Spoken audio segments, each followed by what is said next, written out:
listener production.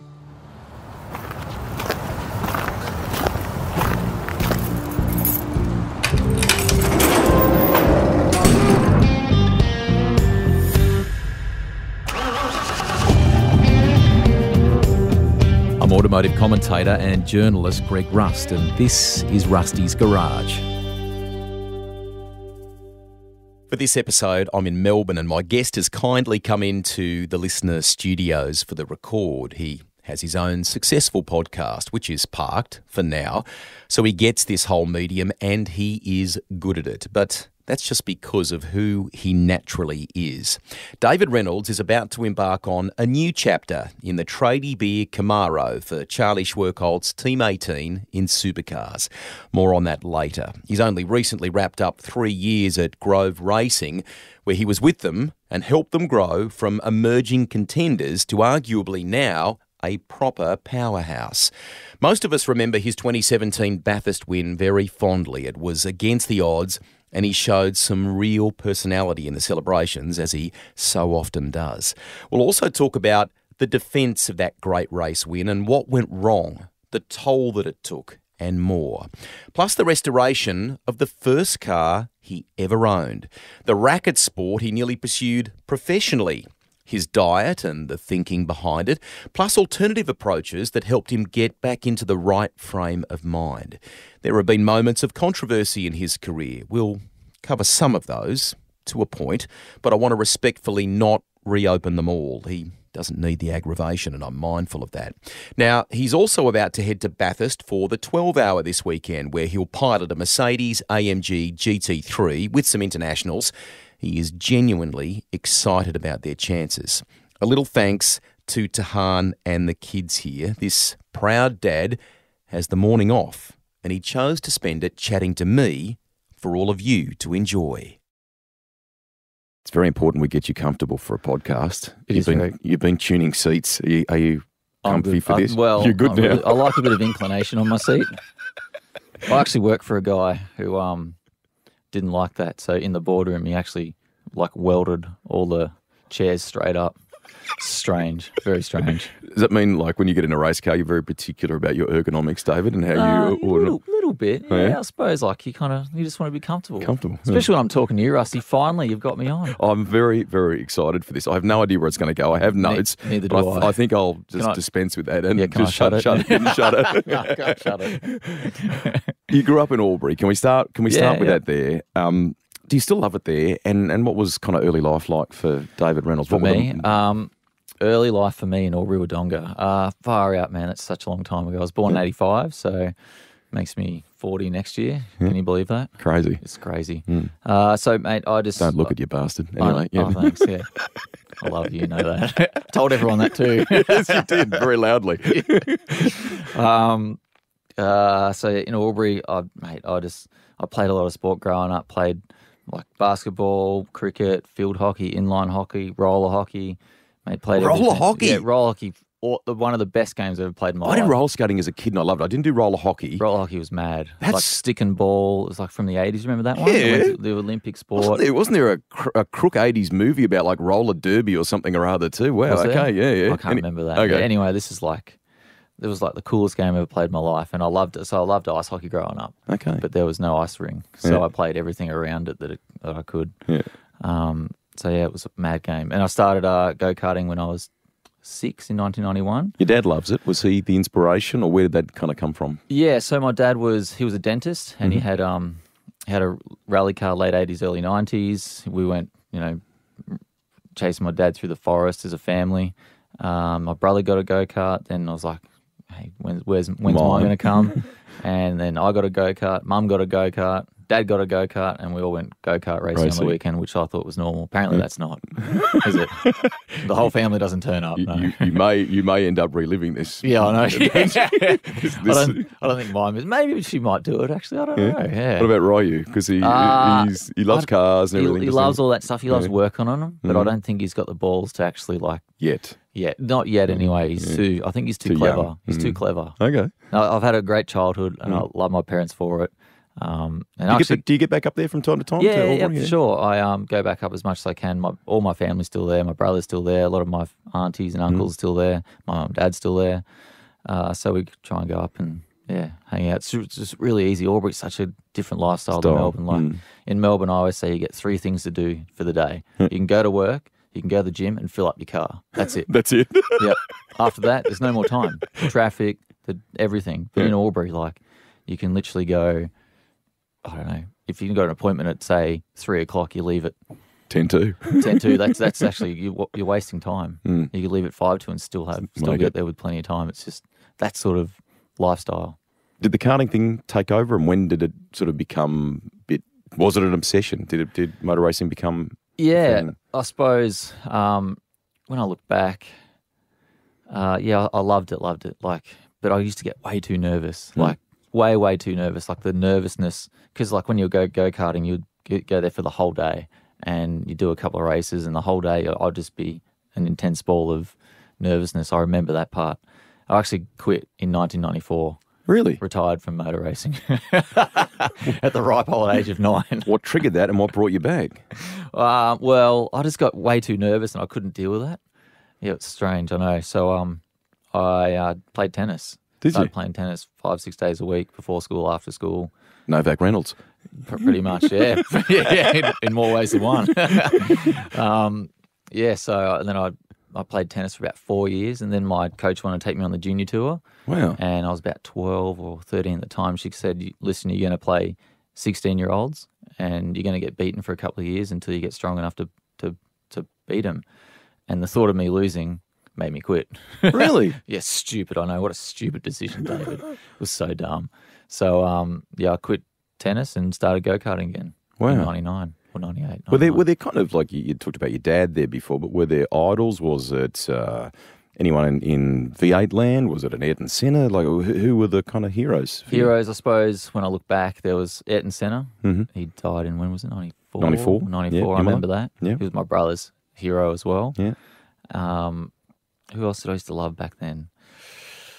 That's the only person I saw. Touring cars or mainly Formula One? Well, Formula One back then, but then later on in life, like the late 90s when I got back into motor racing, characters like Thomas Mazzera, I found so funny on TV. Yeah. Marcus Grum. I don't know why Brock gave it to me. Yeah, hilarious stuff. I used to find him so funny. Yeah. We need that, don't we? God, we need that. Yeah, that's the people I loved. And then later on in the 2000s, I think like Scaife become a bit of a hero of mine because he won so much. Yeah. People like that, yeah. Do you feel he gets a bad rap sometimes? I mean, he's done some good things for the sport. Scaife, yeah. I mean, he's... Yes and no. I think, like, back then, he wasn't really liked by the fans, but I think the way he sort of managed himself during the race week, and he didn't like... Man, he worked hard for that, didn't he? He worked so hard. He was super intense about everything. And I think that, he didn't give enough time back to the fans, where someone like Lowndes and Brock and all those guys, all they did was give back to the fans. And, just everyone's so different. When you get older, you realise that all the characters are so different. You need all the characters to make up the sport, because everyone was the same. Man, what a boring place to be. So, but like he's done amazing stuff for our sport, and ever since he's kind of left racing, he's got more fans and more love, I suppose, because the amount of other stuff he's been doing. It's such a hard job. I know, mate, it is. Such a hard job. I have a bit to do with Shane Jacobson, the comedian and the actor, and he says one of the big reasons he fell in love with motor racing was that he thought Dick Johnson was a comedian that went motor racing. He said that's what he said. He said we've got to get back to that. We've got to get back to that. Yeah. So you ultimately get into Formula Fords in the early 2000s. There's a great patch there with Sonic, which would lead to success for you at a national level. Those guys, it's a bit of an end of an era for those guys in Formula Ford. Now they've done some incredible things, haven't they? In Formula Ford, Formula Ford, the best, one of the best teams I've ever raced for in my life. Really? Why? Yeah. Just the way Michael is, and his ethos around, hard work, all the cars, all the car prep, the details, everything like that is just second to none. And that's why I had to join that team. And if I didn't join that team, I wouldn't be sitting here today talking to you. Really? 100%. Yeah? That team made me into the person I am today, or the driver I am today. You stayed with them, and in a great chapter in Carrera Cup, mate. I mean, I very fondly remember Craig Beardo, Alex Davison, and more. And And then even the move from 996 to 997, I mean, yeah, very cool era for the sport. yeah, that it's very, very cool. The 996 I hated, actually. Did you? Yeah, I hated it. Yeah. Not a big fan of ABS. Yeah. Still a synchro gearbox, so you still got to use the clutch. Just the way it wallowed around, had this big like bus steering wheel. It was just really weird. It was just a weird car to drive. Yeah. Looking back on it, I liked it, but at the time I hated it. And when we got the 997, it all made sense for me because it was more of a race car. There was no ABS. It was like a sequential dog ring gearbox, and just the balance of it was by far, probably still to this day, probably the best car I've driven. Really? Was the 997 and the Gen 1 and Gen 2, because I raced that in New Zealand, the Gen 2, and it was just a little bit better, and it did everything so much better. But yeah, the memories I got from those two cars are just unreal. What that title mean to you? Because the caliber of the competition, the cars you've just detailed, and so on, that class is now. I mean, we're talking 30-car grids. I mean, it's going massive, through. It's massive. Yeah. But I mean, to do that in a level playing field formula, and that's not easy done, mate, is it? So no, it's not easy done at all. But I think when I think about it, I had those thoughts, like same as I did in Formula Ford. If I didn't win the championship, I probably would have quit racing. Really? 100%. 2004, I said, this is my last year racing, and if I don't win, I'll stop. Was there a B plan? What the hell would you have gone off and done? No idea. Really? My life is this. David Reynolds Architecture, how may I help you? You worked it out. There's no plan B for me. This is it. A lot of people say in elite sport that has to be the way. As a mum and dad, you kind of go, okay, darling, if that doesn't work out, you need to think about, correct. Yeah. But the burning desire when you don't have that, because that is all that is on the table in front of you, you've got to make that work. And that is a very powerful thing, isn't it? Because I always think if your plan B, if you start thinking about your plan B, you're out of the game already. Well, that plan B, like slowly and surely becomes your plan A without even you knowing. Wow. So if you disregard having a plan B and put all your eggs into one basket, and do everything until that fails, and then go step back and go, what's my next basket I could throw all my eggs into? It makes more sense, doesn't it? Yeah. Because you don't have to have, I'm not very good at multitasking. Ask my missus this. So I can do one thing, do it well, but if you distract me, I'm done. Sarah rolls her eyes because she looks at me and she goes, like, you cannot do two things at once. Yeah, we're exactly the same. Yeah. We're all the same. If I go back on that, I said the same thing at the end of my Carrera Cup in 2007. I said, if I don't win this championship, I'm done. I'm going to stop racing. So luckily, maybe I should say that every year. So you win it. Had the phone started in Supercars land, and what's kind of going on at that stage? Yeah, of things? so I think was it 2006? Yeah. No, in 2006, in Darwin, Thomas Mazzera was our driving standards advisor, which was one of the best. He used to do these like not show and tell pieces, but like a recap of the round before, and showed everyone's mistakes and how he adjudicates them and stuff. But they were just like a comedy session.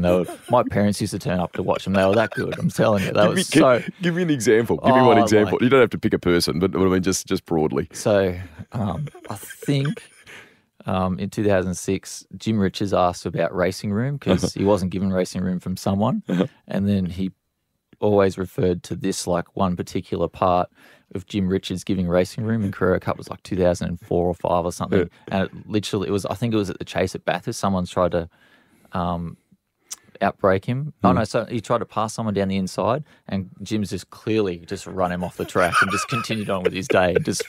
He just always goes back to that. It's the funniest thing in the world. Like everyone just pissed himself laughing. Gentleman Jim. Yeah, Gentleman Jim. Yeah, 100%. Shit, he was a good racer, mate. He was awesome. Yeah, he was awesome. And he used to hose me, and I thought I'd tell this story like, how in our sport, age is, once you get 40, do you still have it? Have it to win and everything? Yeah. Or are you still fast once you get a bit older?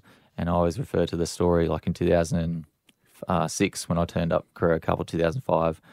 I was 20 years old, and I used to get dusted by a bloke with Coke bottle glasses, and he was 58 years old. Like he used to hose me week in, week out. And I tell that story like age doesn't really matter in our sport. Yeah, but you got to share a grid with him and go up against him and race him. Epic. That's epic. Unreal. And got to hang out with him and drink a cup of tea with him and stuff. He's got some great stories he's a legend, absolute superstar. Like Yeah. So the phone had started to we're back on that. Yeah. So in 2006, Thomas Mazzera was our driving standards observer.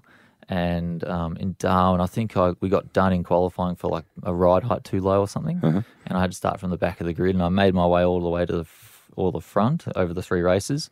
And the last race I won, but I passed majority of people around the outside of turn 1, like Jim Richards. I think I passed Craig around the outside, and I pulled off this huge move, like stupid when you think about it, but I pulled it off.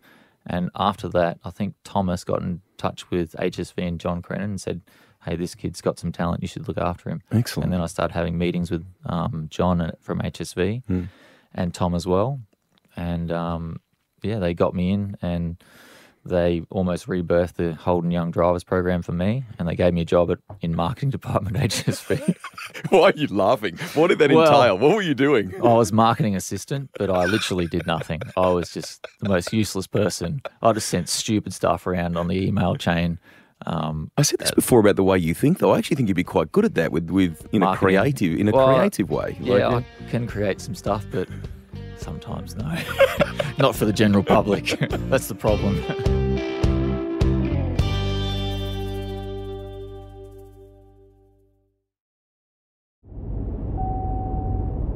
For some reason, I think Dave ended up in the right place, don't you? Many thanks to Craig Bed for helping make it happen. He sure has a keen eye.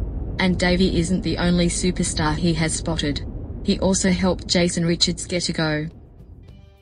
I probably started Jason's career. His mum and dad, just beautiful people, were putting everything into his Form Forward campaign, had no money, were in a shitty little tent. And I remember watching him at Invercargill, and then I was talking to Jason. I went over, and I was racing for BMW then, and the factory, and sort of travelling overseas. And I had this, there was just something. An astute eye. You can hear the rest of that story, and who he recruited along the way, in the garage library. Now, back to Rusty and head of marketing, David Reynolds. Here you are, young bloke from Albury. You've won a couple of things, which is good, but now you're in a big league organisation. How eye-opening was that? How did it shape this young bloke and so on? So eye-opening for me. Was it? Because I was just used to dealing with small teams, and I go to like the 2 factory teams at the time were HRT and HSV dealer team, and I was like their young driver program, so I got to see both sides of those teams. And plus there was a whole car business attached to it as well. So I was working with everyone from the car manufacturing side as well, getting to know, their production plant, all their staff, how they operate internally. They just wanted me to understand their world of HSV. So when I became a full-time driver for them, I'd know their business model and their backbone and everything. So I loved it. It was so much fun. But I was like, I don't think I was like mature enough to deal with it. So I was just mucking around. One day I turned up to work. I think everyone finishes at 5, and I turned up at like 10 to 5 in the afternoon. And everyone said, dude, you're taking the piss now. But I actually had some stuff on, and it was just the way it worked out. I only got in for the last 10 minutes of work. Crazy. And just the stories we had and how much fun it was epic. I had the best time of my life. What were the cars like to drive? What was the first time you drove a supercar, and what did that leave you with? What visceral feeling did that leave you with? So the first time I drove a supercar was at an evaluation day. So there was they were evaluating other drivers, and there was myself, a guy named Ben Klukas, Taz Douglas, and Tim Slade. We were like the guinea pigs, I suppose. And our pro for the day was Garth Tander. So Garth comes up and drives the car. Sets a time that we could almost, get close to. And we go out there, and we had a few runs each and stuff. And it was just, I remember driving out of pit lane. I've never driven a car with that much power. And I got to turn 3 at Winton after driving out of the pits and just had this huge smile on my face. I'm like, wow, that feels cool. But then, fast forward 15 years, I don't have enough power. I just always complain about my engine. No, not really. No, it was like one of the coolest days ever. And I remember, just the whole, everything, how it worked, watching all the other drivers go about learning their car, because we all haven't driven a supercar at that point. So, everyone was their first day on the job. So does that get awkward? Like when you're all to kind of hanging around Yeah, together, and people are trying to, it's your chance. It's your big chance. Yeah, So, I suppose it is. Like I suppose I knew Slade and Taz pretty well from years of racing. We didn't know Ben that well. He was a guy from, I think, England, and he was doing Formula 3, so completely other realm of motor racing. But yeah, but I think we all sort of had a chat. It was all friendly. There was I don't think there was any malice, but deep down we all wanted to be the fastest on that day and to prove that we could do the job. I think luckily, I was quickest, and they still retained me as the young idiot. Well, they actually had a name for me at HSV. What was it? So I was the driver that no one knew because I was new on the scene, so they called me the Stig. The Stig? The Stig. I was the original Stig, apparently. So if anyone has worked for HSV or know that anyone that's worked for HSV at that time, they'd know the Stig. I know that that's story. Me. Yeah. Tell me what a lesson for a young racer might be from a day like that, because you could simply go, I just got to set the fastest time here. I've just got to make them go, I'm the cat. I'm going to set the quickest time.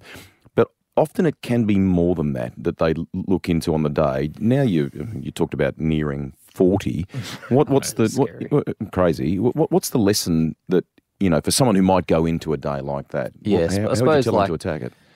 You don't know what they're looking for. If I was to run a day like that, you want to take the fastest kid because they clearly has the most talent. Yeah. But you can't teach that. They've either got it or they... Exactly. You can't teach that. Everything else you can mould around that. But, how their feedback is, how they look after the tyre, there's heaps of other aspects as well that you got to think about. But generally, it goes to the fastest kid, generally. Yeah.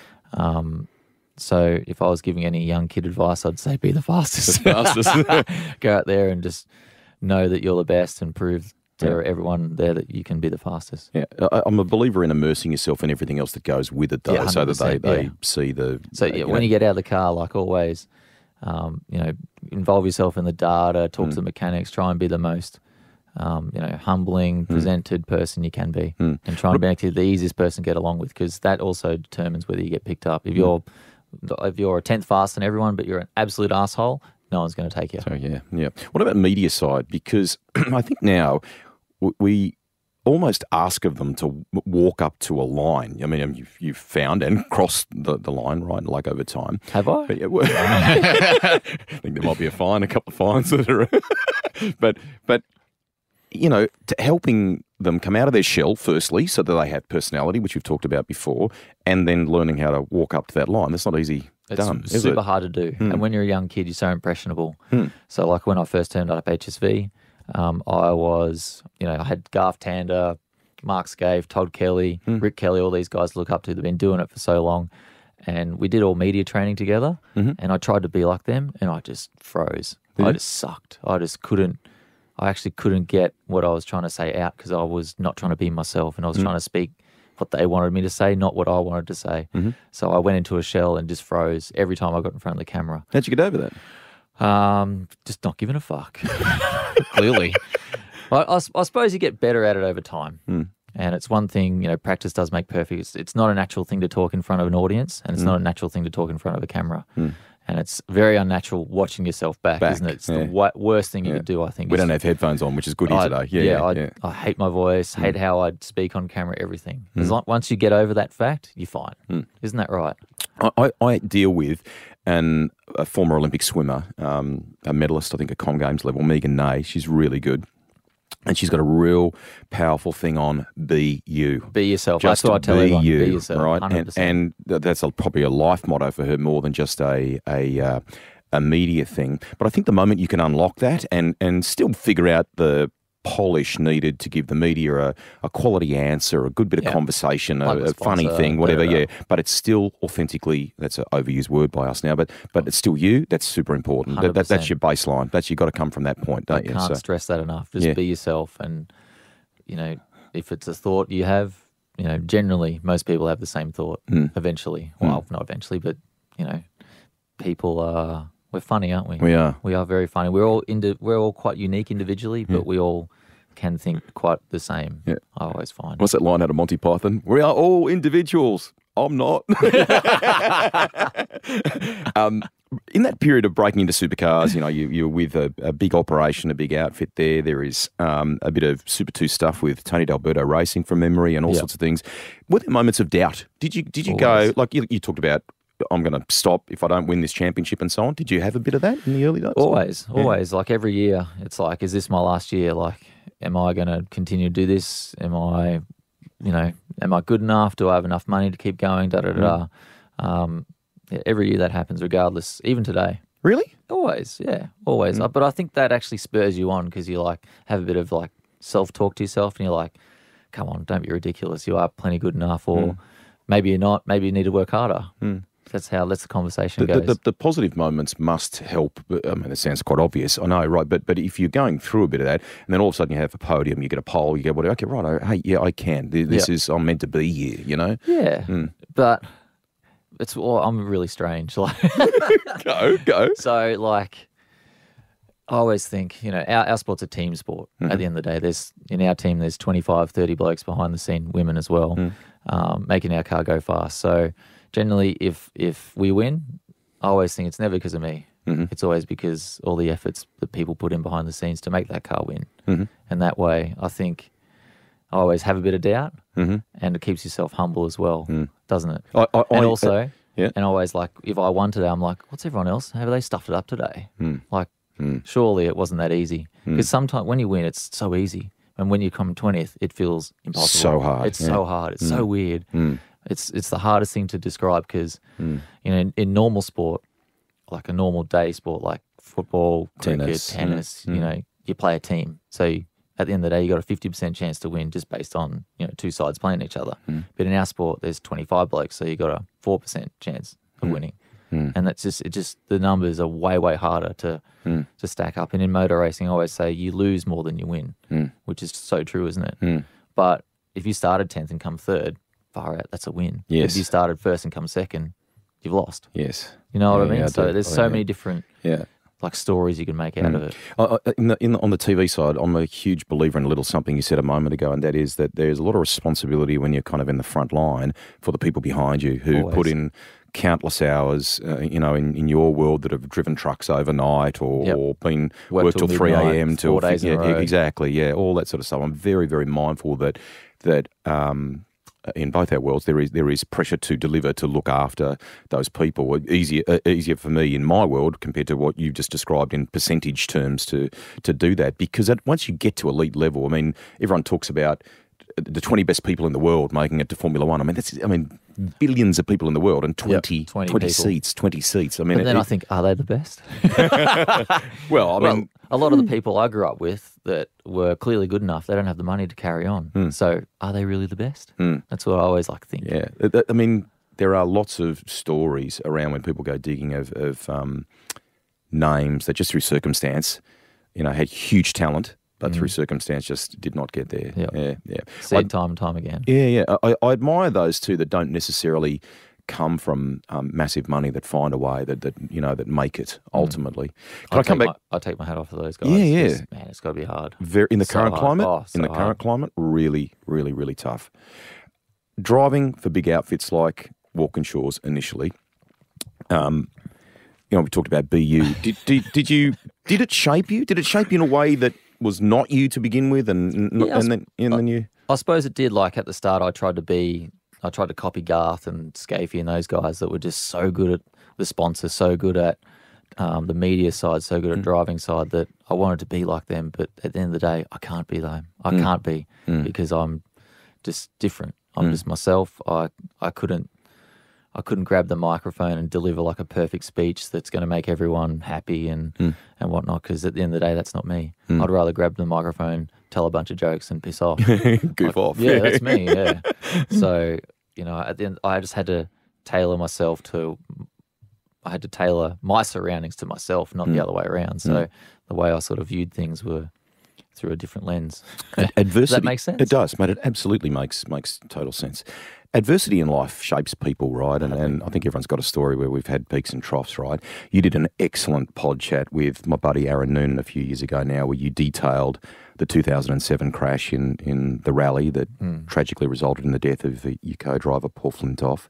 you were That shaped airlifted. me hugely. Well, you were airlifted to hospital that day and so on. I don't want to reopen the wound. I don't think that's necessary because you did such a good chat with him. What I am intrigued about, mate, is the compartmentalised lesson from that, because I think I would be a blithering mess and probably unable to continue. So you've I was for a while. Yeah. I'd really, really struggled to get back in the car. A few times I tried. They had a ride day a few months after that crash, and I went out of pit lane, psyched myself up for a lap, went straight off at turn 1, come back in. Happened twice. Knocked a few days apart, and I just couldn't explain it. Couldn't couldn't explain it. Couldn't rationalise it. Just don't know. So you move forward how from that stuff? That's the thing I'm probably intrigued about, because you've won Bathurst, you've done some great things in the sport, you've stuck in the sport, which I think is so important. It's hard to do. It's hard to do. I mean, we've covered how difficult it is in just a pure percentage sense to break in, right? But to then have that to keep boxing, which I reckon is super important. Yep. That's not easy. Did you have people to help you? Yeah, I had an amazing group of friends and family and sponsors and managers and everything like that to help me. So without them, there's no way I could have kept going, because it really got to me. But I probably suffered for 5 years, I reckon. Wow. And it kind of compounded over time and got really, really bad in 2012. And I went and saw sports psychologists. Everyone tried, and no one could really help me. And I went and saw a hypnotherapist, and that was the only person that really helped me fix my thoughts and stop thinking so negatively and sort of put me back on track. Great stuff. And it was through a friend of mine, Paul Ellis. Do you know Paul Ellis? Yeah, Paul used to work at Porsche. Porsche, yeah. Yeah. He actually said, you should go see this lady. She really helped me. And I said, what have I got to lose? So I went along, thought it was all woohoo stuff, and did a couple of sessions and walked out a different person. Amazing. It was so bizarre. So without Paul telling me that, I probably wouldn't have fixed myself. Was that the kind of beginning? I mean, you've been quite particular about what you eat and strong on certain diet and what have Always you. strange. But did that kind of stuff, you talked about it being alternative, right? Yeah. Did that get you more open to those things? Probably, yeah. Hmm. So back in 2006-07, I probably burnt the candle too hard at both ends. I was probably partying too hard, training too hard. Hanging around with Craig Baird. Hanging around with Craig Baird, not a good sign. After dark, don't do that. Just make sure you go home, nice bed. I just burnt the candle too hard at both ends and ended up with like chronic fatigue almost. Oh, wow. And went and saw a sports dietitian and laid out everything I ate, and then I realised, what you actually eat does affect how you feel and how your energy gets through the day. Because is there a bit of understanding how you are made up? Like, is my makeup different to your makeup, and therefore what you put in your engine is maybe different to what I need? Or maybe I don't know. I don't think so. I think we're all quite similar. Similar, okay. I think so. So what's the principles of what you? What's the principle of what you believe to put in your body? The best way to deal with it. Best thing. Can I get to that in a sec? Okay, go. So I remember when I was working for Sonic, and all the mechanics and everyone would have lunch or morning tea together, and they would have like cakes and pies and everything. I'd eat the same food as them, and then they'd get up to go to work, and I'd be stuck in my seat like I can't move. I was just like, just the life sucked out of me, and I had to try and figure out what that was. And it was just because the shitty food I was eating was making me feel crap. So I had to cut out all the sugars and everything like that, and that would allow me to get through my day pretty easily or comfortably without having those energy. Lethargic. I was so lethargic, it was ridiculous. And that sort of led me down the garden path of like health and fitness and food and nutrition and all that. And I've tried every diet, tried every training style, everything possible to try and make myself feel better, think better, faster, whatever it is. And that's got me to where I am today. And that's probably why I was probably more open to things like hypnotherapy or anything like that. So awesome. Yeah, that's been a big part of my life, and I still like this is. Yeah, you got water in the studio with us here. It's a hydrogen generator. What is that? So you press this, and it puts hydrogen gas. It's illuminated. It's gone blue. It's gone blue, and there's little hydrogen gas bubbles in there. And apparently, 1,400 studies say that is the best water to drink. Really? Yes, and that's why I drink it. Okay. You absorb it better, or it's better in a? I don't know. I'm not a scientist, Rusty. I'm I just people tell me stuff, and yeah. Good for you. So I'm always trialing weird things. I'm like a car at the end of the day. Oh, yeah? I'm always trying different front springs, different rear springs, different shocks, different engines, different tyres, different brakes, just to see if I can go faster. But even approaching 40, the engine you feel is at its best because of some of this stuff. Like you feel like no lethargic, I feel way better now than I did in my early 20s. Really? Because I looked after myself. It's funnily enough, the more things I cut out of my diet, the better I feel. Do you? So all I eat now is steak, and eggs and bacon, and that's it. Okay, and it works for you. Yeah, no vegetables, 3 years. Really? None. Nothing. Not Nothing green. No. Really? Amazing. I try and add little bits back in to see how I feel. Like I add like potato or sweet potato back in, or rice or something, and then I wake up really sore the next day, and then I've got to cut it out again. Wow. It's really bizarre, isn't it? No, but I think you figured out what works for you. So. Well, I think when you think about it, like from an evolutionary standpoint, that when we grew up in caves and we were cavemen and Neanderthals and all that, all they did was hunt and kill their food. Mm-hmm. So if they went and killed an animal, their tribe would eat. But if they didn't, they'd go hungry, and that's when they'd start foraging for berries and just shit to get them by. But their main diet was centered around animal fats, animal meats. Yeah. So you've done some reading on this, mate, haven't you? Well, it makes sense, doesn't it? I think that's how our genetics formed over millions of years. So ours are no different. Farming's only been around for what? How long? 10,000? No, maybe not even 10,000 years. Maybe 1,000 years, something like that. So all the grain-based food, all the stuff we see as normal food today, I don't think we're supposed to be eating. Take a break on the Discovery Channel. More with David right after this. David Attenborough.